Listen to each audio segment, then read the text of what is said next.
El día de hoy vamos a comenzar con un tema teológico que espero que sea de interés, y esta tarde en particular vamos a examinar una pregunta con algunas preguntas derivadas, y la pregunta es esta: ¿por quiénes vino Cristo a morir? Preguntas paralelas serían: ¿mandó Dios a su Hijo a esta tierra para lograr la salvación de todos los hombres o la salvación de algunos individuos en particular? ¿Okay? ¿Cuán eficaz, otra pregunta, cuán eficaz fue el sacrificio de Cristo en la cruz? Y finalmente, ¿fue la expiación de Cristo en la cruz potencial o real? Esas son las preguntas que vamos a tratar esta noche. Cuando hablamos de expiar o expiación, estamos hablando de la paga completa por el pecado y redención que Cristo logró por medio de su sacrificio en la cruz. Expiar quiere decir pagar por algo. Entonces, comencemos esta noche dando un vistazo a Apocalipsis capítulo 5. Vamos a estar observando varias escrituras. Pero Apocalipsis capítulo 5, versículo 9, ahí comenzamos. Apocalipsis 5. Y esta es una descripción de lo que está sucediendo en el cielo. Apocalipsis 5, versículo 9. Nos dice ahí: cantaban un cántico diciendo: digno eres de tomar el libro y de abrir sus sellos, porque tú fuiste inmolado y con tu sangre nos has redimido para Dios. Noten esto: de todo linaje y lengua y pueblo y nación, que decían a gran voz: el Cordero que fue inmolado es digno de tomar el poder, las riquezas, la sabiduría, la fortaleza, la honra, la gloria y la alabanza. Y a todo lo creado que está en el cielo y sobre la tierra y debajo de la tierra y en el mar, y a todas las cosas que en ellos hay, oí decir al que está sentado en el trono y al Cordero sea la alabanza, la honra, la gloria y el poder por los siglos de los siglos.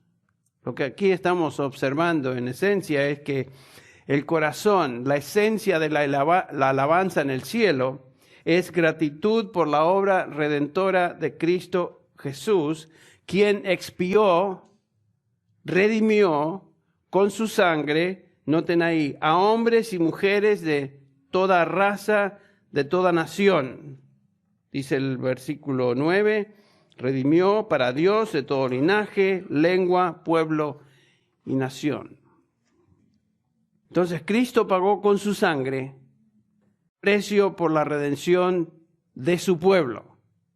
Este tema, por supuesto, esta doctrina de la expiación va dirigida en particular a creyentes. Y yo me estoy dirigiendo muy particularmente a aquellos que pertenecemos al Señor Jesús.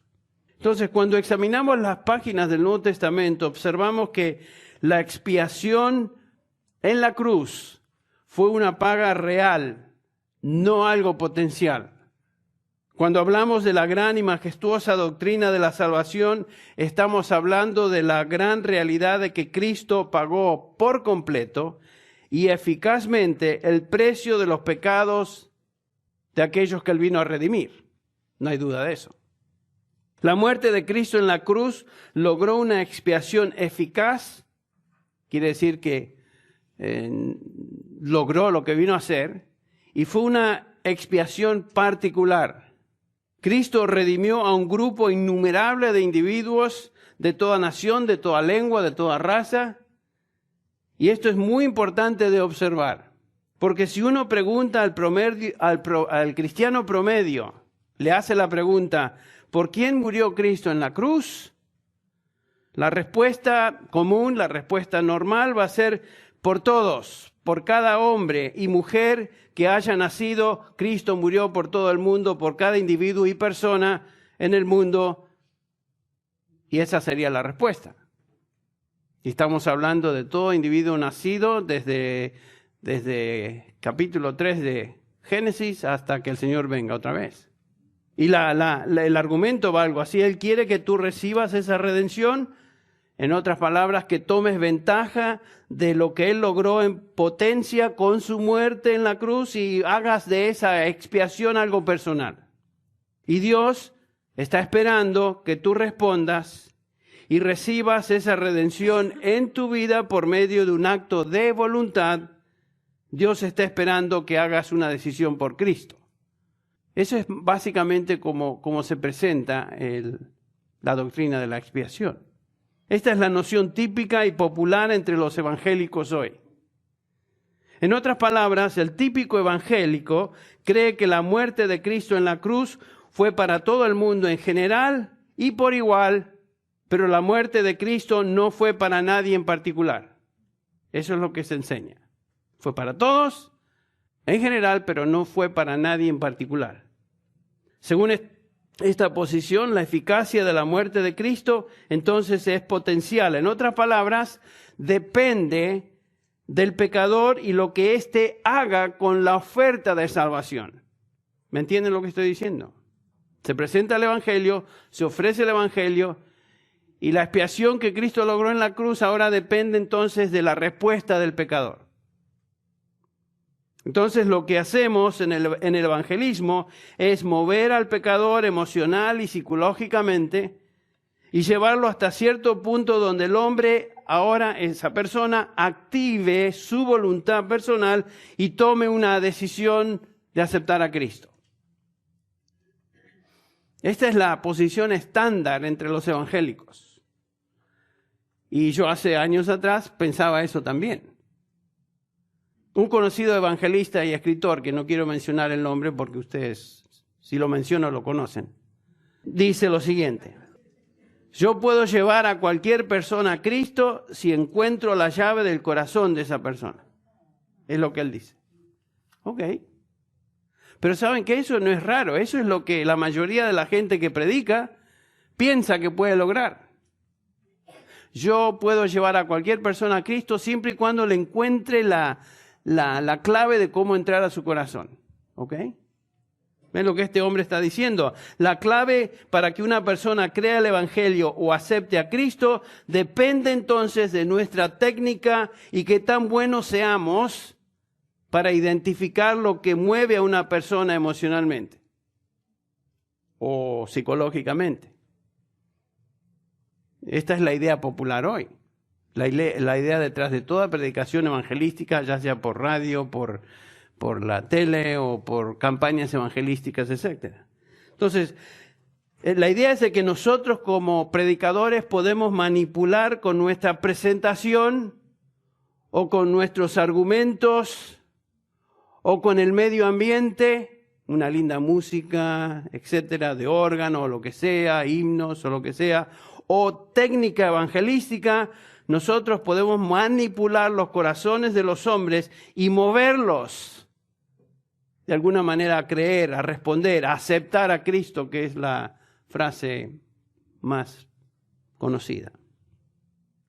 Pero pensemos. Si Cristo pagó por los pecados de cada persona que iba a nacer, esto quiere decir que el infierno está poblado por pecadores, por quienes Cristo ya murió como sustituto y por quienes Él ya compró salvación. Esa es la conclusión. Entonces estamos diciendo que la mayoría de la gente en el mundo terminó en el infierno, que es la realidad, cuando Cristo pagó por los pecados de todos ellos. ¿Ven? En otras palabras, todos ellos están sufriendo hoy y pagando por sus pecados en el infierno, pecados por los que Cristo ya pagó. Entonces hay una doble pena ahí. El problema, según la idea popular, es que estos pecadores en el infierno, ¿cuál es el problema? ¿Por qué es que están en el infierno? Bueno, o no escucharon el Evangelio, puede ser, o no fueron suficientemente, tal vez, listos, entendidos de recibir el Evangelio, o no tuvieron la voluntad de creer, o nadie les ayudó a tomar una decisión por Cristo.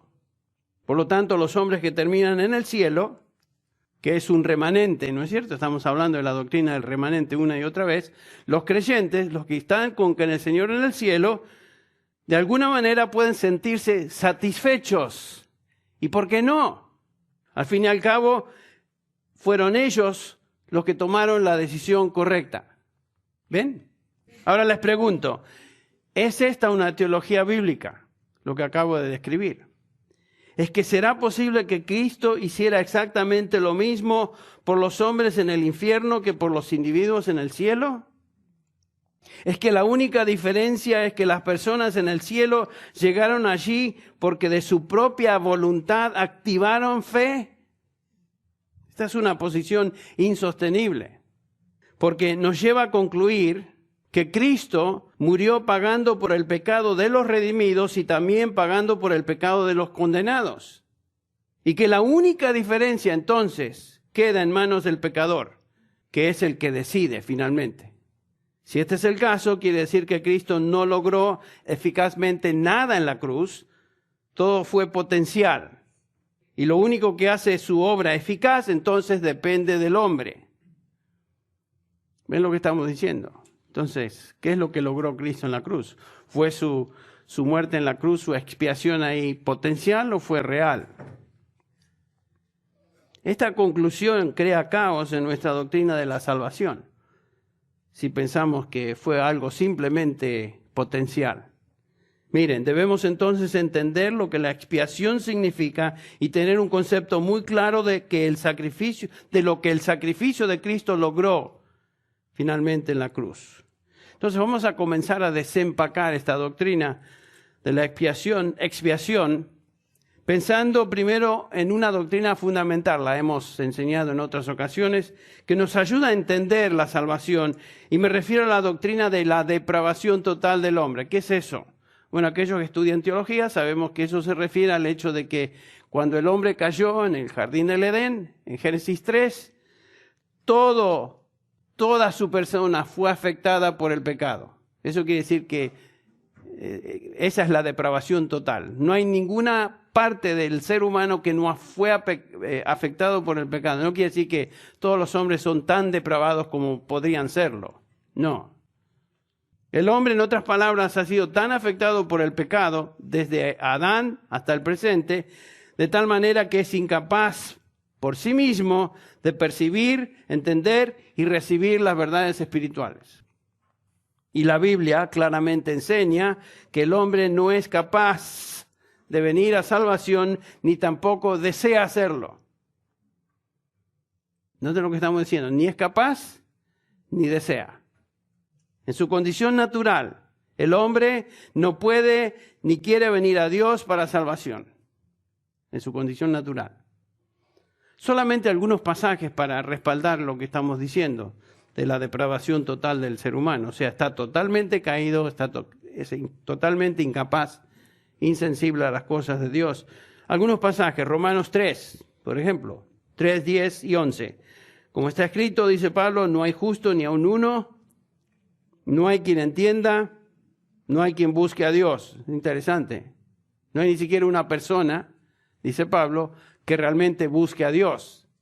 Eso no quiere decir que no hay personas religiosas y que en su manera de ver las cosas crean en Dios y traten de ser religiosos y cumplir con Dios de alguna manera, pero en lo profundo de su corazón no es que buscan a Dios. Eso es lo que la palabra de Dios dice. No hay ni siquiera un justo, no hay quien entienda, no hay quien busque a Dios. Ese es un pasaje en Romanos. Por ejemplo, Romanos capítulo 8, 7 y 8. Capítulo 8, versículos 7 y 8. Por cuanto los designios de la carne son enemistad contra Dios, porque no se sujetan a la ley de Dios, ni tampoco pueden. Y los que viven, dice versículo 8, los que viven según la carne, los inconversos, no pueden agradar a Dios. Noten lo que está diciendo eso. Pablo dice que la gente sin Dios son enemigos de Dios, no se sujetan a la ley de Dios, ni tampoco pueden hacerlo. Y los que viven según la carne no pueden agradar a Dios. Es imposible agradar a Dios en nuestra propia situación en la cual vinimos a este mundo. 1 Corintios 2:14, un pasaje que conocemos muy bien, otro pasaje. El hombre natural, dice Pablo, el hombre natural no percibe las cosas del Espíritu de Dios, porque para él son locura, y no las puede entender porque se han de discernir espiritualmente. Otro pasaje que nos indica que el hombre es incapaz. espiritualmente incapaz de percibir, discernir las cosas del Espíritu de Dios. 2 Corintios 4:3 y 4. No solamente que es incapaz, sino que tiene otro problema que menciona Pablo aquí en 2 Corintios 4, versículo 3.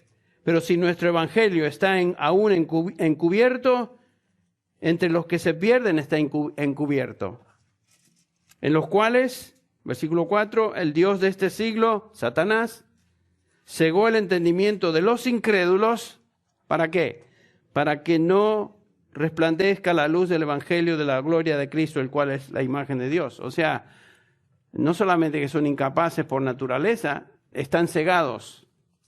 Y el que se encarga de cegarlos es Satanás mismo, el Dios de este mundo. Vamos a Efesios 2. Y aquí estamos apilando una serie de pasajes que nos enseñan que el hombre es incapaz por sí mismo de llegar a Dios, de ser salvo, de conocer las cosas de Dios. Efesios 2:4 dice, pero Dios, que es rico en misericordia por su gran amor con que nos amó, aun estando nosotros muertos en pecados, nos dio vida juntamente con Cristo, por gracia sois salvos. Y juntamente con Él nos resucitó y asimismo nos hizo sentar en los lugares celestiales con Cristo Jesús. Noten, aquí nos dice Pablo que nosotros pertenecíamos aún a ese número de personas. Estábamos muertos en delitos y pecados. Eso no es que estábamos muertos físicamente, es obviamente una referencia a nuestro estado espiritual. Éramos insensibles, incapaces, cadáveres espirituales. Estábamos muertos. Y toda persona que el Espíritu Santo no abre su entendimiento y corazón para recibir el Evangelio se encuentra en esa situación, su muerte espiritual. Estos y muchos otros pasajes, y podríamos tomar varios otros, nos enseñan que no hay nada en el hombre que pueda moverlo a Dios. No tiene la capacidad, no tiene el deseo, está espiritualmente muerto, es ciego a las cosas espirituales, se encuentra en tinieblas, no viene a la luz. ¿No es lo que dice Jesús también en Juan 3? Jesús dijo, esta es la condenación, que la luz vino al mundo, y los hombres amaron más las tinieblas que la luz, porque sus obras eran malas. Porque todo aquel que hace lo malo aborrece la luz y no viene a la luz para que sus obras no sean reprendidas. Cristo es la luz y fue rechazado totalmente. Entonces tenemos un problema si pensamos que el hombre en su condición natural puede venir a salvación. Que es cuestión de simplemente moverle la emoción, moverle los pensamientos, manipularlo psicológicamente y de esa manera llega al Evangelio. Es imposible, porque estamos hablando de una realidad espiritual. Es un muerto, es un cadáver. No puede salirse de su féretro espiritual en el cual se encuentra. ¿Ustedes han visto algún muerto darse vida a sí mismo? No se puede físicamente, no se puede espiritualmente.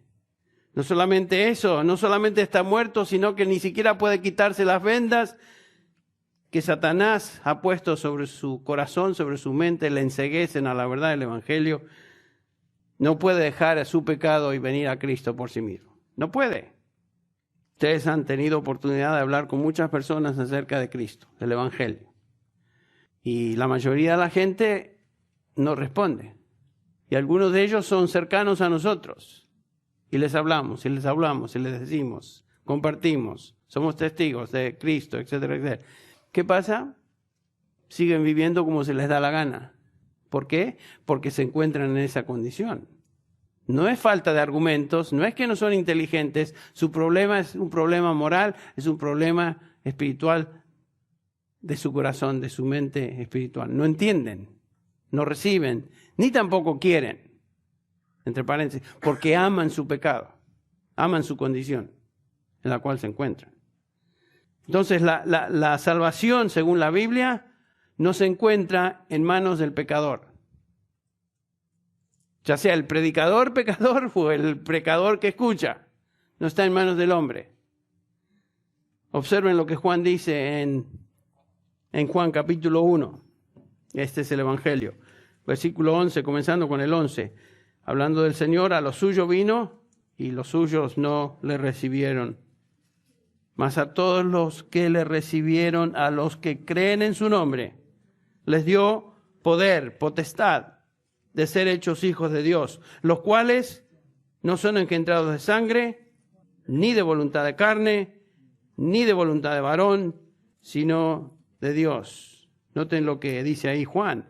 Dios es el que da potestad, exousia en griego, que quiere decir poder, capacidad de ser hechos hijos de Dios. Eso tiene que ser dado de Dios. No es, dice Juan, el resultado de sangre, ni de voluntad de carne, ni de voluntad de ningún hombre, sino de Dios. Eso es claro. Entonces nadie puede creer a menos que venga de Dios. Si alguien cree es porque el poder de Dios que hace que un hombre sea hecho hijo de Dios le haya movido en esa dirección. No tiene que ver con su voluntad o poder humano. Efesios 2:8 nos dice claramente, porque por gracia sois salvos por medio de la fe, y esto no es de vosotros, pues es don de Dios. Todo en la salvación es don de Dios. Inclusive la habilidad de creer, la fe para creer. Nadie se puede, por eso nadie se va a exaltar delante de Dios. Yo fui inteligente, a mí se me prendió la lamparita, respondí. Entonces los que llegamos al cielo, nadie va a poder jactarse de nada. Porque dice claramente Pablo, somos salvos por gracia, por medio de la fe, y esto no es de vosotros, es don de Dios. ¿Dónde crees que viene tu fe en creer al Señor Jesucristo? ¿De ti mismo? No, fue del Espíritu de Dios, que abrió tu entendimiento y te dio la capacidad a través de la regeneración de recibir por fe el Evangelio de Cristo. Todo comienza con Dios. La Biblia comienza con Dios, ¿no es cierto? En el comienzo, Dios. ¿Y saben qué? El resto de la Biblia es justamente eso. Lo que Dios hizo, lo que Dios hace, la persona de Dios, todo es de Dios. Todo es de Dios. Por eso, Romanos capítulo 11, al final, Pablo concluye con esta tremenda exaltación, 11:31, ¿no es cierto? Al final del capítulo 11 dice Pablo, versículo 33, oh profundidad de las riquezas, de la sabiduría, de la ciencia de Dios, cuán insondables son sus juicios e inescrutables sus caminos. No podemos ni siquiera sondear ni tratar de entender, porque ¿quién entendió la mente del Señor? ¿Quién no va a entender la mente del Señor? Nadie. Y después dice, ¿o quién fue su consejero? ¿Quién va a coimar a Dios para decirle, mira, esto es lo que necesita saber? ¿O quién le dio a él primero? Ahí está. ¿Quién le dio a él primero para que le fuese recompensado? Porque de él, por él y para él son todas las cosas. A él sea la gloria por los siglos. Amén. Todo es de Dios. Nada en la salvación es nuestro. Si somos salvos es por pura gracia de Dios, y aún la fe para creer fue regalo, don de Dios. 1 Corintios 1. Pues mirad, hermanos, dice Pablo a este grupo de creyentes, mirad vuestra vocación, mirad vuestro llamamiento. Versículo 26. 1 Corintios 1, 26. Que no sois muchos sabios según la carne, ni muchos poderosos, ni muchos nobles, sino que lo necio del mundo que escogió Dios, ahí comienza otra vez con Dios, para avergonzar a los sabios, y lo débil del mundo escogió Dios, para avergonzarlo a lo fuerte, y lo vil del mundo y lo menospreciado escogió Dios, y lo que no es, para deshacer lo que es, a fin de que nadie se jacte en su presencia. Mas por él, versículo 30, mas por él, o de él, estáis vosotros en Cristo Jesús. Todo viene de Dios. Entonces, Pablo les dice, fíjense en su propia vocación, su llamamiento a Cristo. Y es la pregunta que él nos hace, nos lanza ese reto a nosotros. Observen su llamamiento a Cristo, cada uno de ustedes, yo. ¿Cuántos de ustedes son nobles? ¿Cuántos de ustedes son ricos? ¿Cuántos de ustedes son realmente los sabios de la sociedad? Ninguno. Hay alguno que se cree tal vez uno de esos. Dice más, por Él estáis vosotros en Cristo Jesús. Es de Él.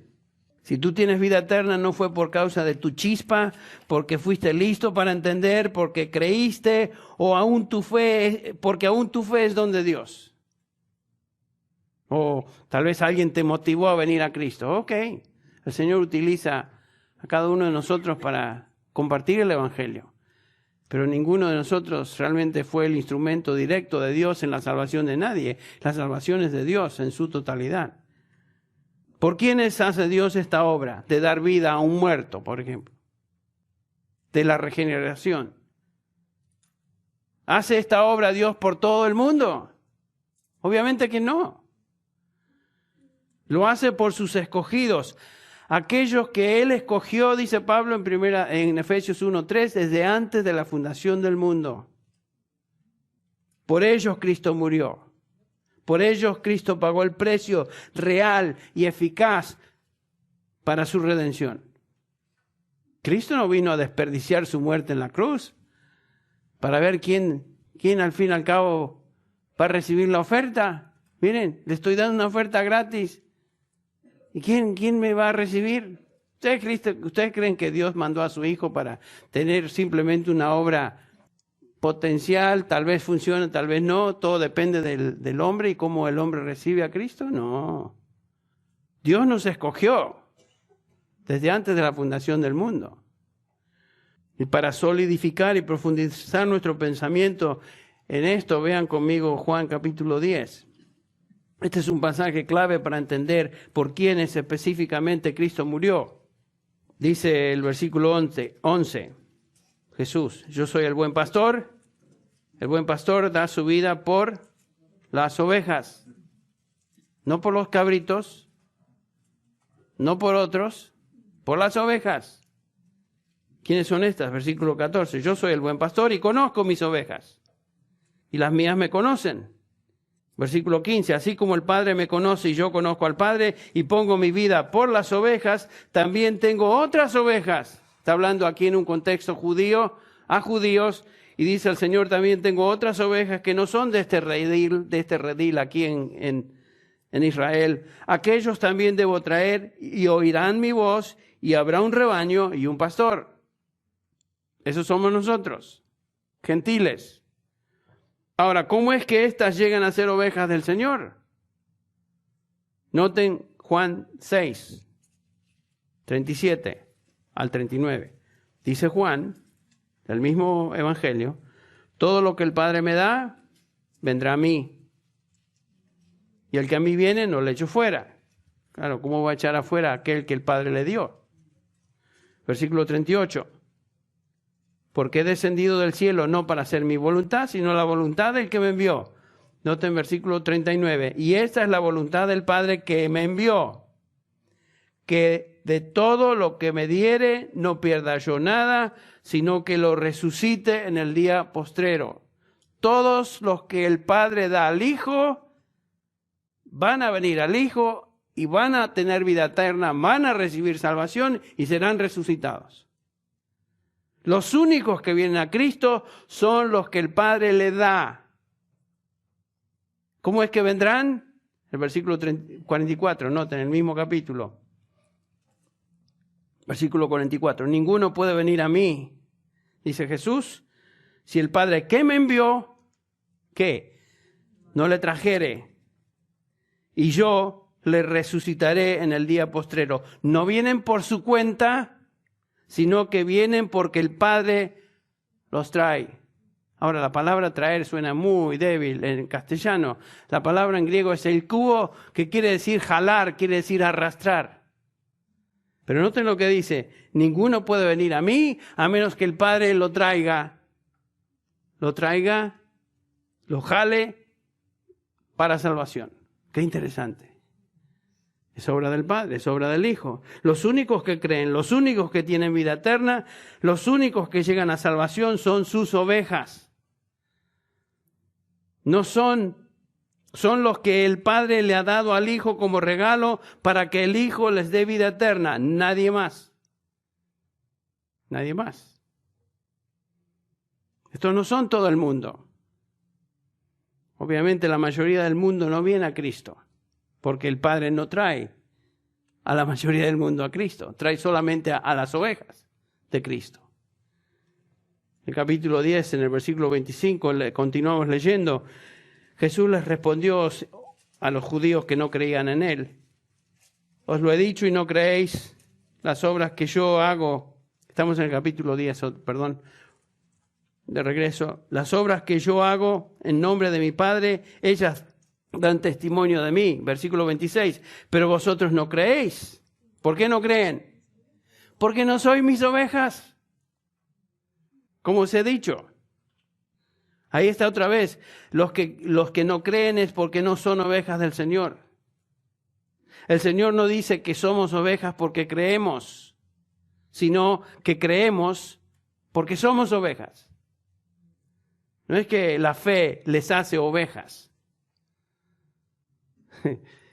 Esa es hemos traído por el Padre al Hijo y creemos porque somos sus ovejas. Mis ovejas oyen mi voz, versículo 27. Y las conozco, me siguen, yo les doy vida eterna, no perecerán jamás, ni nadie las arrebatará de mi mano. Mi Padre que me las dio es mayor que todos y nadie las puede arrebatar de la mano de mi Padre. Entonces vemos que el Padre las dio para que su Hijo diera vida eterna, y es por ellas, sus ovejas, que Él dio su vida para expiación de sus pecados y por nadie más. Vine para dar mi vida por mis ovejas. Eso ya está comprimiendo el asunto, está reduciendo el grupo. Solo ese grupo de personas Dios llama con sed de fe y arrepentimiento y como resultado salvación. Es obvio entonces que la expiación es limitada en su efecto, es limitada en su aplicación. Cristo murió para pagar por el pecado de los que el Padre le dio para que redimiera. Pero ¿no vino Cristo para salvar al mundo? ¿Para salvar a todos los hombres? Algunos preguntarán. Bueno, recuerden ustedes la oración de Cristo Jesús a favor de los suyos. Es muy claro esto, que Él no vino para salvar a todo el mundo. Noten el versículo 9 del capítulo 17 de Juan. Preciosa evangelio de estudiar a profundidad. Capítulo 17 de Juan, versículo 9. Dice el Señor Jesús en su oración sacerdotal, intercesora a favor de los suyos: yo ruego por ellos. Noten esto, no ruego por el mundo, sino por los que me diste. Ahí está, sus ovejas. Jesús no está intercediendo por el mundo, está intercediendo por los que el Padre le dio para que Él redimiera de vida eterna.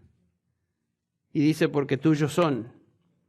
Entonces, no podemos negar que la expiación es limitada. De no ser así, la expiación sería universal para todos. Entonces, si ese es el caso, todos serían salvos. Pero sabemos que esto no es así porque la mayoría de la gente termina en el infierno. Y saben que el Señor Jesús habló más del infierno que Él habló del cielo en los evangelios. Entonces, si la expiación es limitada, si Cristo logró por su sacrificio en la cruz la paga completa de los pecados de su pueblo, la pregunta surge, bueno, entonces, ¿quién limita la eficacia de esa paga? ¿Quién pone los límites? Bueno, la única respuesta bíblica es que Dios la limita. La expiación solo se aplica a los que Él escogió desde antes de la fundación del mundo.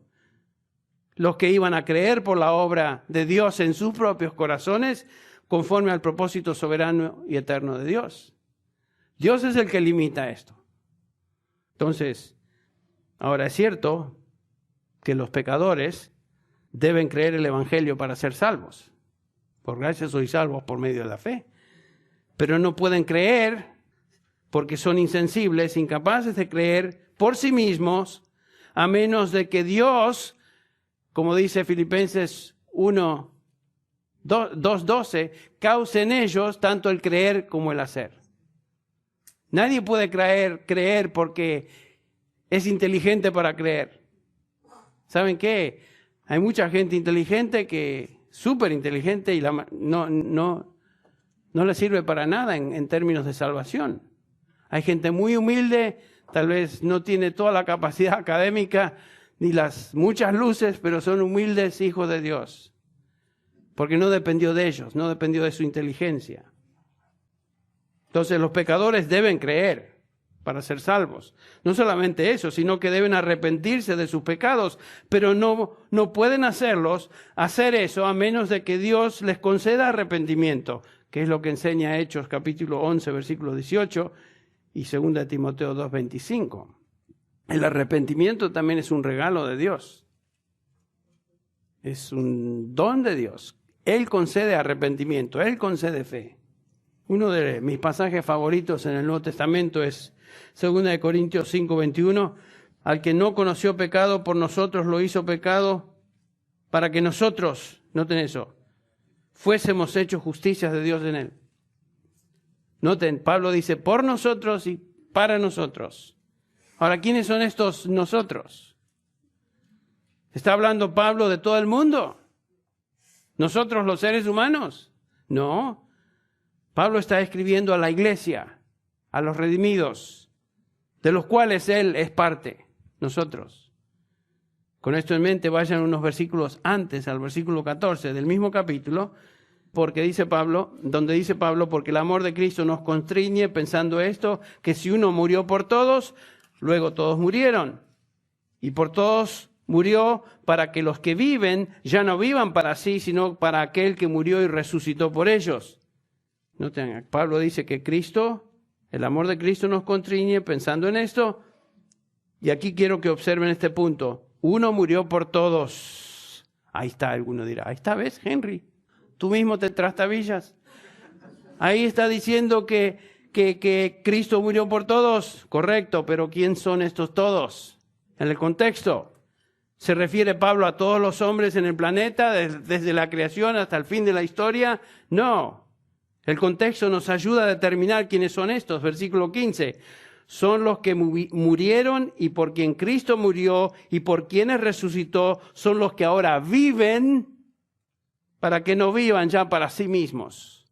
Esos son los todos, los creyentes, los redimidos.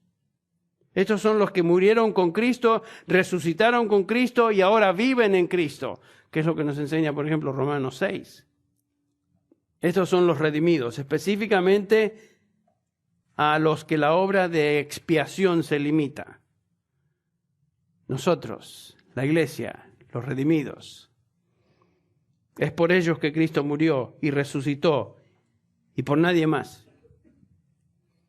Y esta obra fue completa, perfecta y eficaz a favor de ellos. Cristo logró esta obra, esa obra no puede fracasar. Cuando Cristo murió y expiró, ¿qué dijo? Consumado es. ¿Ustedes creen que dijo consumado es algo potencial? No, consumado es mi obra para la cual vine a esta tierra, termina aquí. Y como prueba de eso, dice que murió, 1 Corintios 15, fue sepultado, resucitó dando evidencias que la ira de Dios había sido satisfecha, y ese es el Evangelio.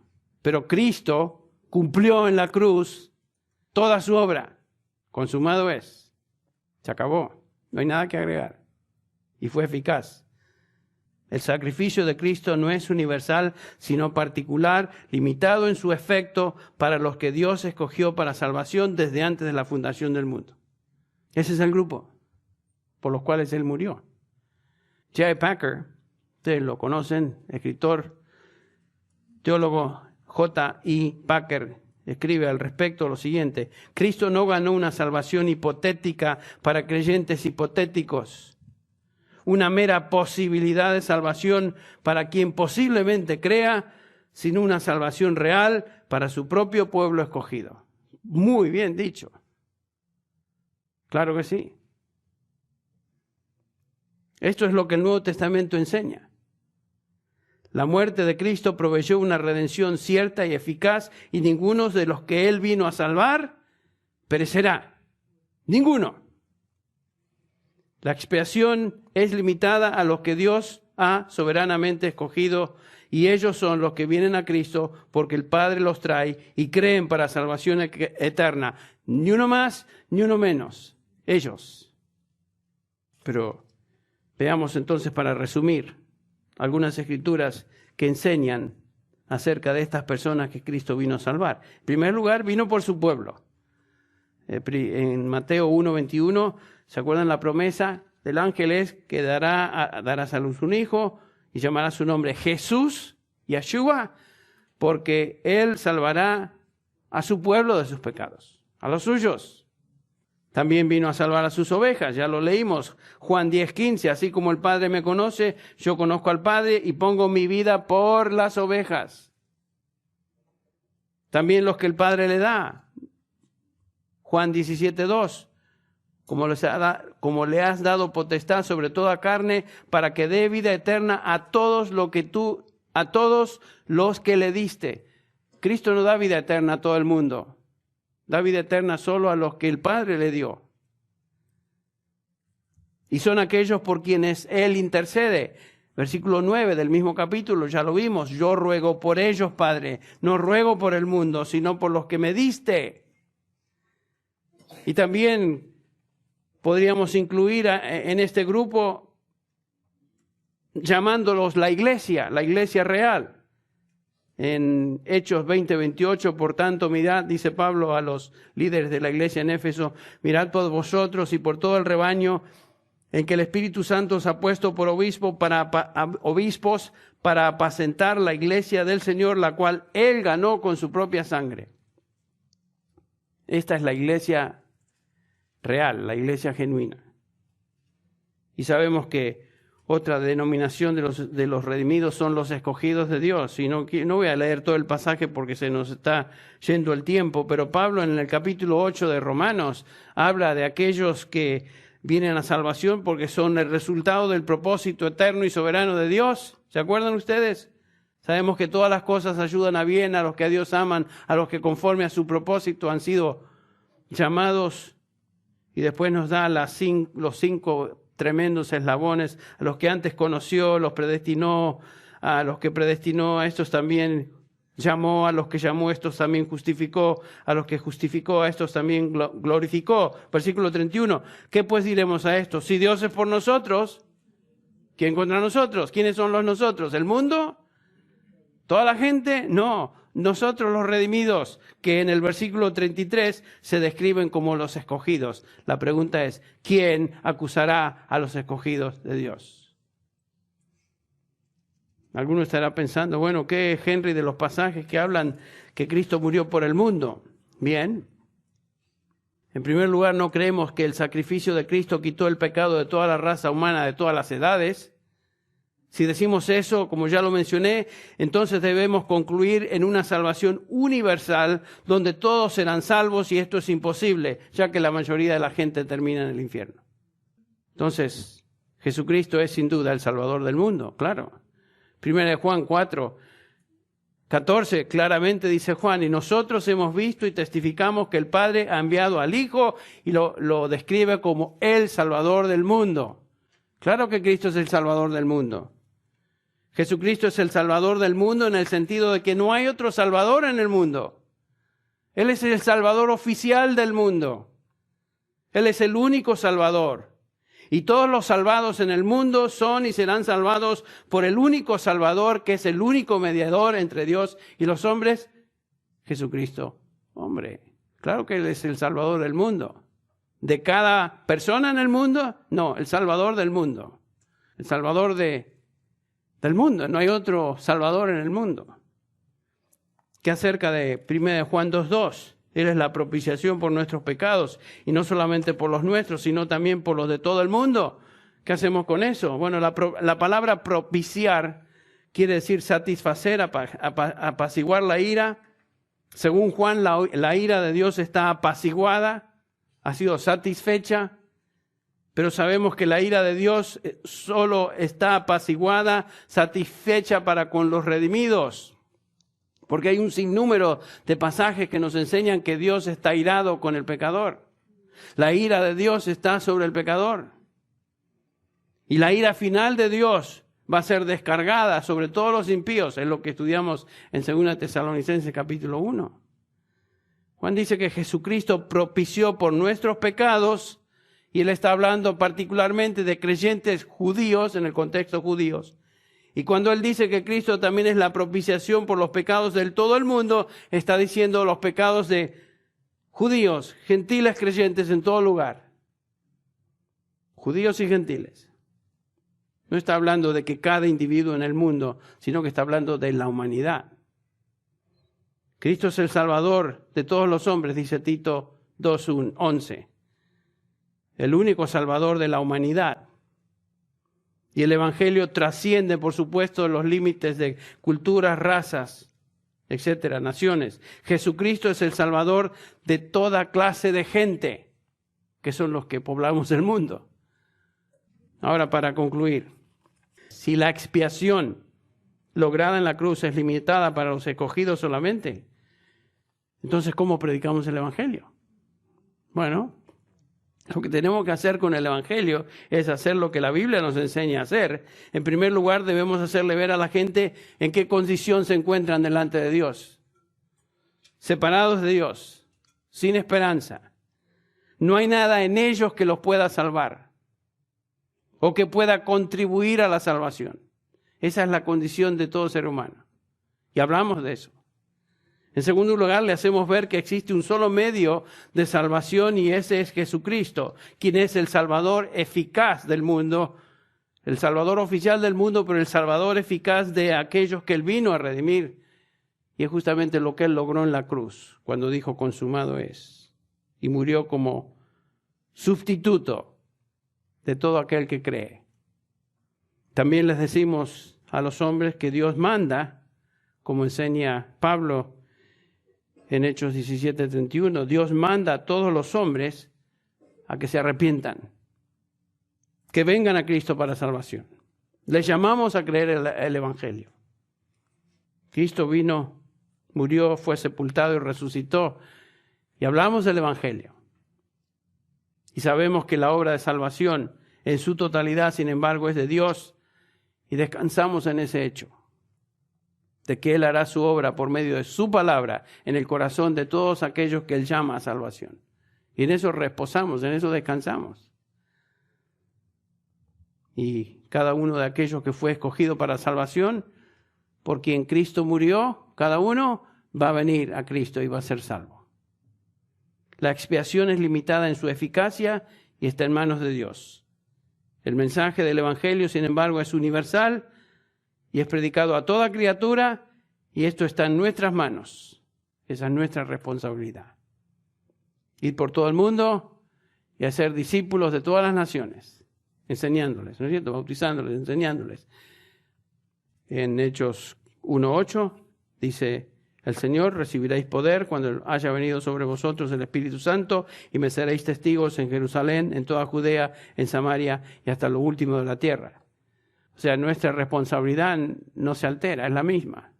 Fuimos llamados a ser testigos del Señor Jesucristo donde estemos y a proclamar el Evangelio a toda criatura, sabiendo que Dios ha escogido a algunos para salvación y ellos van a venir a salvación.